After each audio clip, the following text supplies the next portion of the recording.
ಮಹತ್ವದ ಬೆಳವಣಿಗೆಯೊಂದರಲ್ಲಿ ಮದುವೆ ಕಾರ್ಯಗಳಿಗೆ ಹಣ ವಿತ್ಡ್ರಾ ಮಾಡೋದಕ್ಕೆ ವಿಧಿಸಲಾಗಿರುವಂತಹ ನಿಯಮಗಳನ್ನು ಸಡಿಲಿಕೆ ಮಾಡುವಂತಹ ಸಾಧ್ಯತೆಗಳಿದ್ದಾವೆ. ಆರ್ಬಿಐ ವಿಧಿಸಿರುವಂತಹ ನಿಯಮಗಳ ಸಂಬಂಧ ಇವತ್ತು ಕೇಂದ್ರ ಹಣಕಾಸು ಸಚಿವ ಅರುಣ್ ಜೇಟ್ಲಿ ಪರಿಶೀಲನೆ ನಡೆಸಲಿದ್ದಾರೆ. ಬಳಿಕ ನಿಯಮಾವಳಿಗಳಲ್ಲಿ ಕೊಂಚ ಸಡಿಲಿಕೆ ಮಾಡಿ ಆರ್ಬಿಐ ಹೊಸದಾಗಿ ಆದೇಶ ಹೊರಡಿಸುವಂತಹ ಸಾಧ್ಯತೆ ಇದೆ. 500 ಮತ್ತು 1000 ರೂಪಾಯಿ ನೋಟುಗಳ ನಿಷೇಧದ ಬಳಿಕ ಆರ್ಬಿಐ ಮದುವೆ ಕಾರ್ಯಗಳಿಗೆ ಹಣ ವಿತ್ಡ್ರಾ ಮಾಡುವುದಕ್ಕೆ ಗರಿಷ್ಠ 2.5 ಲಕ್ಷ ರೂಪಾಯಿ ಮಿತಿಯನ್ನ ಹೇರಿತ್ತು. ಈ ಸಂಬಂಧ ನಿನ್ನೆಯಷ್ಟೇ ಸುತ್ತೋಲೆ ಕೂಡ ಹೊರಡಿಸಿದೆ. ವಿಶೇಷ ಅಂದ್ರೆ ಆರ್ಬಿಐ ಹೇರಿರುವಂತಹ ನಿಯಮಗಳನ್ನ ಪಾಲನೆ ಮಾಡೋದಕ್ಕೆ ಹೋದ್ರೆ ಮದುವೆ ಮಾಡೋದೇ ಕಷ್ಟ. ವಧು ಅಥವಾ ವರ ಮತ್ತು ಅವರ ಪೋಷಕರಲ್ಲಿ ಇಬ್ಬರಲ್ಲಿ ಒಬ್ಬರಿಗೆ ಮಾತ್ರ ಹಣ ಡ್ರಾ ಮಾಡಿಕೊಳ್ಳೋದಕ್ಕೆ ಅವಕಾಶ ನೀಡಲಾಗಿದೆ. ಆದರೆ ಈಗಾಗಲೇ ಮದುವೆ ಹಾಲ್ ಮತ್ತೆ ಅಡುಗೆಯವರು ಸೇರಿದಂತೆ ಯಾರಿಗಾದ್ರೂ ಮುಂಗಡ ಪಾವತಿ ಮಾಡಿದ್ರೆ ಅದರ ಮಾಹಿತಿಯನ್ನ ಸಹ ಬ್ಯಾಂಕ್ಗೆ ಕಡ್ಡಾಯವಾಗಿ ಸಲ್ಲಿಕೆ ಮಾಡಬೇಕು.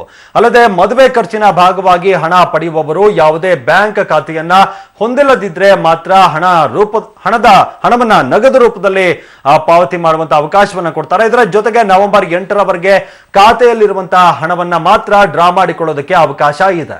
ಈಗ ಒಂದು ಬ್ರೇಕಿಂಗ್ ನ್ಯೂಸ್ ಇದೆ ಏನು ಅಂತ ನೋಡೋಣ ಬನ್ನಿ.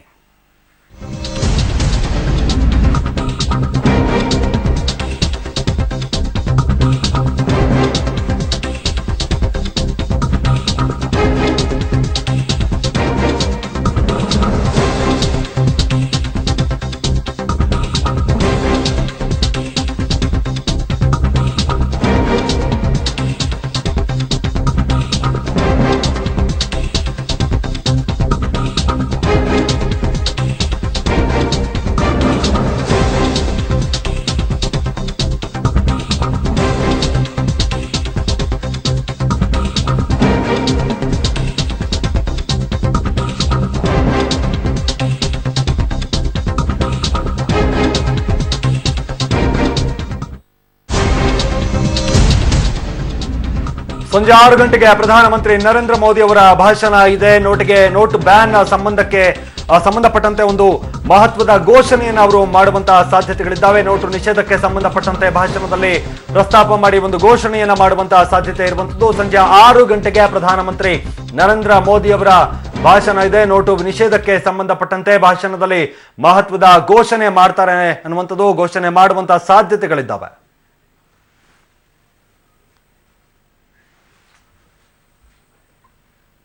ಹೊಸ ಕರೆನ್ಸಿಗಳಿಲ್ಲ, ಪೂರೈಕೆ ಇಲ್ಲದೆ ಬ್ಯಾಂಕ್ನಲ್ಲಿ ಗ್ರಾಹಕರು ಪರದಾಡುವಂತಹ ಪರಿಸ್ಥಿತಿ ನಿರ್ಮಾಣ ಆಗಿದೆ. ನೋಟು ನಿಷೇಧದ ಬಳಿಕ ಅಗತ್ಯ ಪ್ರಮಾಣದಲ್ಲಿ ಬ್ಯಾಂಕ್ಗಳಲ್ಲಿ ಹೊಸ ಕರೆನ್ಸಿಗಳು ಸಿಗ್ತಾ ಇಲ್ಲ. ಬೆಂಗಳೂರಿನ ಆರ್ಪಿಸಿ ಲೇಔಟ್ ಕಾರ್ಪೊರೇಷನ್ ಬ್ಯಾಂಕ್ ಎದುರು ಗ್ರಾಹಕರ ಸಿಟ್ಟು ಈಗ ಸ್ಫೋಟಗೊಂಡಿದೆ. ಬ್ಯಾಂಕ್ಗೆ ಇವತ್ತು ಬಂದಿರುವಂತಹ ಹೊಸ ಕರೆನ್ಸಿಯ ಒಟ್ಟು ಮೊತ್ತ ಕೇವಲ 10 ಲಕ್ಷ ರೂಪಾಯಿ ಅಷ್ಟೇ.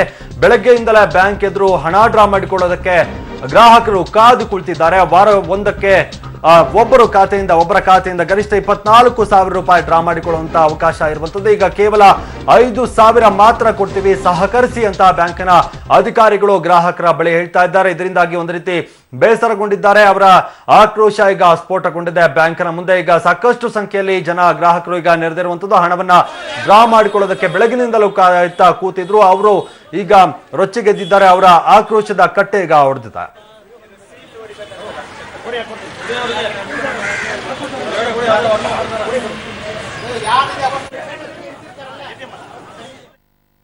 ಸರ್ ಬೆಳಗ್ಗೆ 9 ಗಂಟೆ ಬಂದು ಕ್ಯೂನಲ್ಲಿ ನಿಂತಿರ ಸರ್. ಬೆಳಗ್ಗೆಯಿಂದ ಇದೇ ಕಥೆ ಹೇಳ್ತಾರೆ, ಬರುತ್ತೆ ಅಂತ ಹೇಳ್ತಾರೆ. 2 ಗಂಟೆಗೆ ದುಡ್ಡು ಬಂದಿದೆ ಅಂತ ಹೇಳ್ತಾರೆ. ದುಡ್ಡು ಬಂದ ತಕ್ಷಣ ಬಾಗಿಲು ಹಾಕೋತಾರೆ. 2:30 ಈಗ ಪೊಲೀಸರು ನೀವೆಲ್ಲ ಬಂದ್ಮೇಲೆ ಬಾಗಿಲು ತೆಗಿತಾ ಇದಾರೆ. ಅದು ಈಗ ಒಪ್ಪೋದಾದ್ರೆ ಅವಾಗಿಂದ ಹೇಳಿದ್ದೆ ಮಾತನೆ. ಆಮೇಲೆ ಬ್ಯಾಂಕ್ ಕೊಡೋದು 10 ಲಕ್ಷ ರೂಪಾಯಿ ಅಂತೆ. ಒಂದು ಬ್ಯಾಂಕ್ ಕೊಡ್ತಾ ಇರೋದು ಆರ್ಬಿಐ 10 ಲಕ್ಷ ರೂಪಾಯಿ ಅಷ್ಟೇ ಅಂತ ಕೊಡ್ತಾ ಇರೋದು. ಅದ್ಮೇಲೆ 1 ರೂಪಾಯಿ ಕೊಟ್ಟಿರುವಂತೆ 10 ಲಕ್ಷ ರೂಪಾಯಿ ತಗೊಂಡು ವ್ಯವಹಾರ ಮಾಡ್ತಾರೆ. ಕೋಟಿ ವ್ಯವಹಾರ ನಡೆಯೋ ಜಾಗದಲ್ಲಿ ಯಾರಿಗೂ 1 ರೂಪಾಯಿ ಕೊಟ್ಟಿಲ್ಲ. ಇದು 3 ದಿನದಿಂದ, ಮಂಡೇನು ಕೊಟ್ಟಿಲ್ಲ, ಸ್ಯಾಟರ್ಡೇನು ಕೊಟ್ಟಿಲ್ಲ, 3 ದಿನದಿಂದ ಇದೆ. ಓಕೆ, ಬಗ್ಗೆ ಹೆಚ್ಚಿನ ಮಾಹಿತಿ ಕೊಡ್ತಾರೆ ನಮ್ಮ ಪ್ರತಿನಿಧಿ ಶರತ್. ಕೇವಲ 10 ಲಕ್ಷ ರೂಪಾಯಿ ಬಂದಿರೋದು ಬ್ಯಾಂಕಿಗೆ ಅನ್ನುವಂತ ಮಾತುಗಳನ್ನ ಬ್ಯಾಂಕ್ನ ಅಧಿಕಾರಿಗಳು ಹೇಳ್ತಾ ಇರುವಂತದ್ದು. ಏನಾದ್ರು ಪ್ರಶ್ನೆ ಮಾಡಿದ್ರ, ಯಾಕೆ ರೀತಿಯಾಗಿ ಮಾಡ್ತಾ ಇದ್ರಿ? ಸತತ 3 ದಿನಗಳಿಂದಲೂ ಕೂಡ ಹಣ ಕೊಡ್ತಾ ಇಲ್ವಂತಲ್ಲ ಗ್ರಾಹಕರಿಗೆ ಅವರು? ಖಂಡಿತ ಮಾದೇಶ್, ಇದೇ ಸಮಸ್ಯೆ ಸಾಕಷ್ಟು ಜನರು ಪ್ರಶ್ನೆ ಮಾಡ್ತಾ ಇದ್ರು ಬ್ಯಾಂಕ್ ಅಧಿಕಾರಿಗಳಿಗೆ.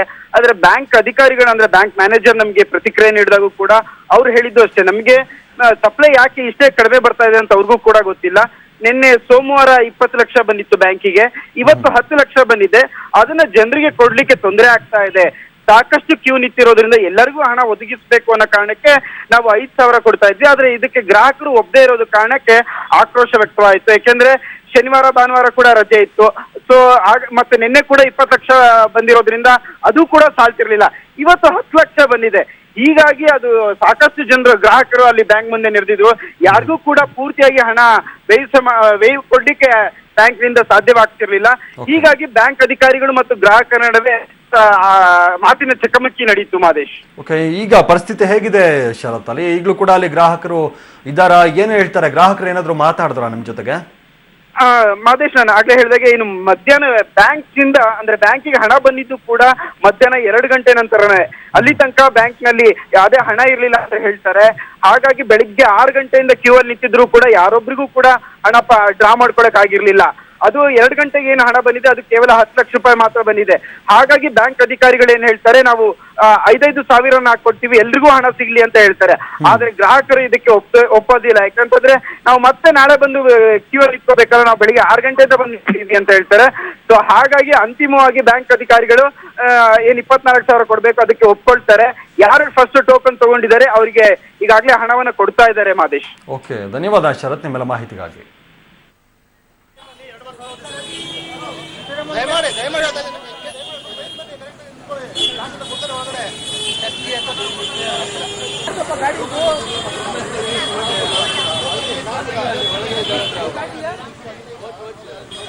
ಓಕೆ, ಕಾರ್ಪೊರೇಷನ್ ಬ್ಯಾಂಕ್ ಬಂದಿರುವಂತದ್ದು ಕೇವಲ 10 ಲಕ್ಷ ರೂಪಾಯಿ. ಅದಕ್ಕಾಗಿ ನಾವು 5,000 ಅಷ್ಟೇ, ಒಬ್ಬ ಗ್ರಾಹಕರಿಗೆ 5,000 ಮಾತ್ರ ಕೊಡೋದಕ್ಕೆ ಸಾಧ್ಯ ಆಗುತ್ತೆ ಅನ್ನುವಂತ ಮಾತನ್ನ ಹೇಳ್ತಾ ಇರುವಂತದ್ದು. RPC ಲೇಔಟ್ ಕಾರ್ಪೊರೇಷನ್ ಬ್ಯಾಂಕ್ನಲ್ಲಿ ಈಗ ಗ್ರಾಹಕರ ಸಿಟ್ಟು ಈಗ ಸ್ಫೋಟಗೊಂಡಿರುವಂಥದ್ದು. ಬೆಳಗಿನಿಂದಲೂ ಕೂಡ ಕಾಯ್ತಾ ಕೂತಿದ್ದಾರೆ. ಆದರೆ ಹಣ ಬಂದಿರುವಂಥದ್ದು ಬ್ಯಾಂಕ್ಗೆ 2 ಗಂಟೆಯಿಂದ ವಿತರಿಸೋದಕ್ಕೆ ಶುರು ಮಾಡ್ತಾರೆ. ಆ ಸಂದರ್ಭದಲ್ಲಿ 5,000 ಅಷ್ಟೇ ಒಬ್ಬರಿಗೆ ಕೊಡುವಂಥದ್ದು ಅನ್ನುವಂಥ ಮಾತುಗಳನ್ನು ಹೇಳ್ತಾರೆ. ಆ ಸಂದರ್ಭದಲ್ಲಿ ಇವರೆಲ್ಲರೂ ಕೂಡ ರೊಚ್ಚಿಗೆಳ್ತಾರೆ.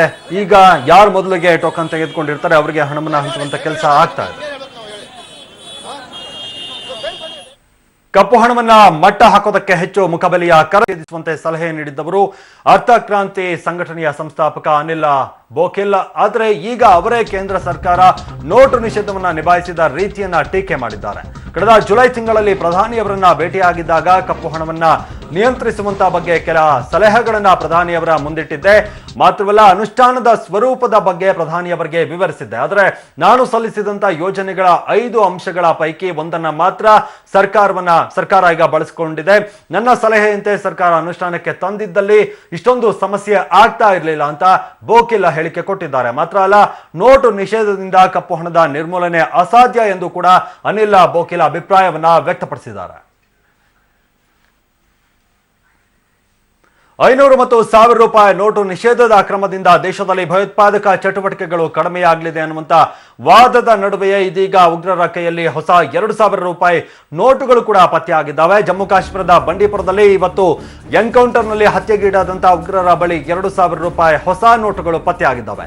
ಲಷ್ಕರ್ ಎ ತೊಯ್ಬಾ ಸಂಘಟನೆಗೆ ಸೇರಿದ ಉಗ್ರರನ್ನ ಸೇನೆ ಹಾಗೂ ಪೊಲೀಸರು ಜಂಟಿ ಕಾರ್ಯಾಚರಣೆ ನಡೆಸಿ ಹೊಡೆದು ಉರುಳಿಸಿದ್ದು. ಈ ವೇಳೆ ಉಗ್ರರ ಬಳಿ ಇದ್ದಂತಹ ಒಟ್ಟು 15,000 ರೂಪಾಯಿ ಹಣವನ್ನು ವಶಪಡಿಸಿಕೊಳ್ಳಲಾಗಿದ್ದು, ಈ ಪೈಕಿ 2 ಹೊಸ 2,000 ರೂಪಾಯಿ ನೋಟುಗಳು ಕೂಡ ಅವರ ಬಳಿ ಪತ್ತೆಯಾಗಿದ್ದಾವೆ. ನಿನ್ನೆಯಷ್ಟೇ ಉಗ್ರರು ಬ್ಯಾಂಕ್ ಒಂದರಿಂದ ಬರೋಬ್ಬರಿ 3 ಲಕ್ಷ ರೂಪಾಯಿ ಹಣವನ್ನ ಲೂಟಿಗೈದಿದ್ರು.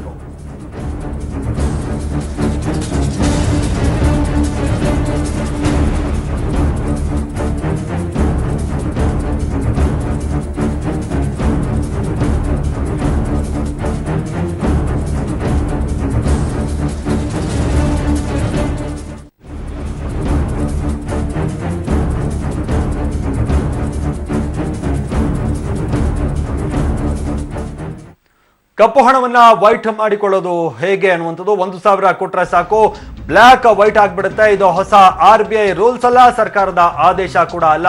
ಹಣದ ದಂಧೆಗೆ ಇಳಿದಿರುವಂತಹ ಖದೀಮರ ವಾಮ ಮಾರ್ಗ ಇದು. ಪಬ್ಲಿಕ್ ಟಿವಿ ರಹಸ್ಯ ಕಾರ್ಯಾಚರಣೆಯಲ್ಲಿ ದಂಧೆಯ ಕರಾಳ ಮುಖ ಬಹಿರಂಗ ಆಗಿದೆ. ಹಾಗಿದ್ರೆ ಬ್ಲಾಕ್ ಅಂಡ್ ವೈಟ್ ಮನಿಯ ಸೂತ್ರಧಾರ ಯಾರು, ಅವನ ಕಾರ್ಯತಂತ್ರಗಳೇನು? ನಿಮ್ಮ ಪಬ್ಲಿಕ್ ಟಿವಿ ರಹಸ್ಯ ಕ್ಯಾಮೆರಾದಲ್ಲಿ ಅವೆಲ್ಲವೂ ಕೂಡ ಸರಿಯಾಗಿದೆ.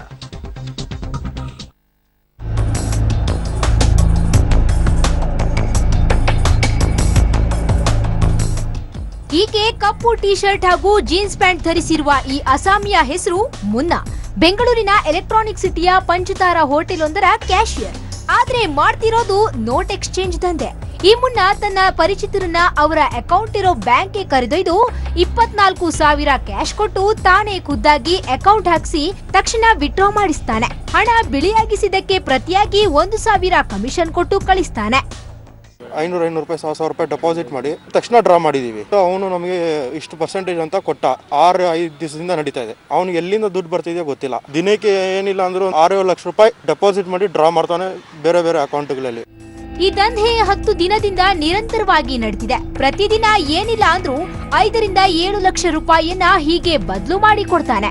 ಮುನ್ನಾನಂತಹ ಕಪ್ಪು ಕ್ರಿಮಿಗಳಿಂದ ಬ್ಯಾಂಕ್ಗಳ ಮುಂದೆ ಜನರ ಪರದಾಟ ಕಮ್ಮಿ ಆಗ್ತಿಲ್ಲ.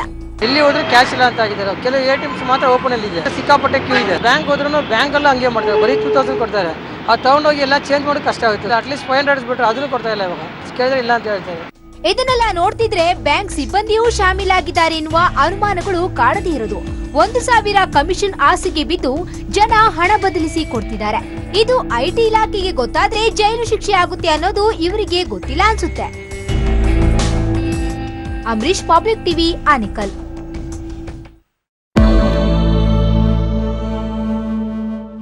$500 ಹಾಗೂ 1,000 ರೂಪಾಯಿ ನೋಟನ್ನು ನಿಷೇಧ ಮಾಡಿದ ಬೆನ್ನಲ್ಲೇ ATM ಹಾಗೂ ಬ್ಯಾಂಕ್ಗಳಲ್ಲಿ ಹಿಂದೆ ಪಡೆಯುವ ಮಿತಿಯನ್ನು ಹೆಚ್ಚಳ ಮಾಡಿದ್ದ ಕೇಂದ್ರ ಸರ್ಕಾರ ಇವತ್ತು ಆ ಮಿತಿಯನ್ನ ಕಡಿಮೆ ಮಾಡಿದೆ. ದೇಶದಲ್ಲಿ 500 ಹಾಗೂ 1,000 ರೂಪಾಯಿ ನೋಟುಗಳು ಬ್ಯಾನ್ ಆಗುವಂತಹ ವಿಷಯ ಮೊದಲೇ ಉದ್ಯಮಿ ಅನಿಲ್ ಅಂಬಾನಿ ಹಾಗೂ ಅದಾನಿಗೆ ಗೊತ್ತಿತ್ತು ಅಂತ ಬಿಜೆಪಿ ಶಾಸಕ ಭವಾನಿ ಸಿಂಗ್ ಹೇಳಿಕೆಯನ್ನ ಕೊಟ್ಟಿದ್ದಾರೆ.